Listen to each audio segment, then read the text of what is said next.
तो नहीं हूँ, जनता की प्रतिनिधि हूँ, कलाकार तो नहीं हूँ। मैं इनको याद दिलाना चाहती हूँ, प्रियंका गांधी जी कहती हैं कि छोड़ो पुरानी बातें, हम पुरानी बातें नहीं करेंगे, हम पुराने लोगों के बारे में नहीं बोलेंगे। तो मैं ये जानना चाहती हूँ कि आपकी जो माता जी हैं, वो तो आपकी अध्यक्ष और इस वक्त की वो अध्यक्ष है, उनकी जो है आप देखिए जब उनकी नागरिकता नहीं थी, जब उनके पास 1983 में नागरिकता आई, उसके कितने साल पहले से वो वोट देती आ रही है।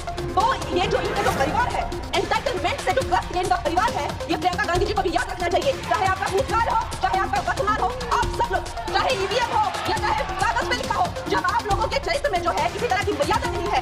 मैं तो नहीं हूँ, जनता की प्रतिनिधि हूँ, कलाकार तो नहीं हूँ।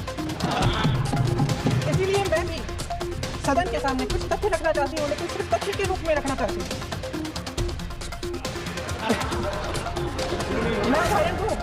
मैं उदाहरण दे देती हूँ। सर मांग रहे हैं सर वंदे मातरम के बारे में, वंदे मातरम की जो सालगिरह पे आपने एक बड़ा कार्यक्रम आयोजित किया था, उसमें प्रधानमंत्री जी ने भाषण दिया।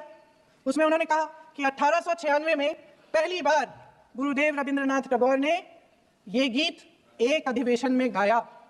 उन्होंने ये नहीं बताया कि क्या कौन सा अधिवेशन था, हिंदू महासभा का अधिवेशन था, आरएसएस का अधिवेशन था, किस बात से कतरा रहे थे कि ये कांग्रेस का अधिवेशन था। और उदाहरण दूं कि मैं अपना भाषण जारी रखूं, पक्ष के हमारे साथी इतने अहंकारी हो गए हैं कि अपने आप को महात्मा गांधी जी से, रविंद्रनाथ टैगोर जी से, राजेंद्र प्रसाद जी से, बाबा साहब अम्बेडकर जी से, मौलाना आजाद जी से, सरदार पटेल जी से, सुभाष चंद्र बोस जी से बड़ा समझने लग गए हैं। मोदी जी का अपने भाषण में ये कहना कि राष्ट्रगीत को एक विभाजनकारी सोच द्वारा काटा गया, उन सब महापुरुषों का अपमान है जिन्होंने अपना पूरा जीवन इस देश की आजादी की लड़ाई में झोंक दिया। वंदे मातरम को विभाजित करने का आरोप लगाकर आप पूरी संविधान सभा पर आरोप लगा रहे हैं, उसके हर एक नेता को दोषी ठहरा रहे हैं। ये हमारी संविधान सभा और हमारे संविधान का खुला वार है। और जहां तक जवाहरलाल नेहरू जी की बात है, जितनी देर हमारे प्रधानमंत्री देश के प्रधानमंत्री रहे हैं, 12 साल हो गए हैं, लगभग उतने ही सालों के लिए जवाहरलाल नेहरू जी जेल में रहे, इसलिए इस देश की आज़ादी के लिए। उसके बाद 17 साल के लिए प्रधानमंत्री रहे।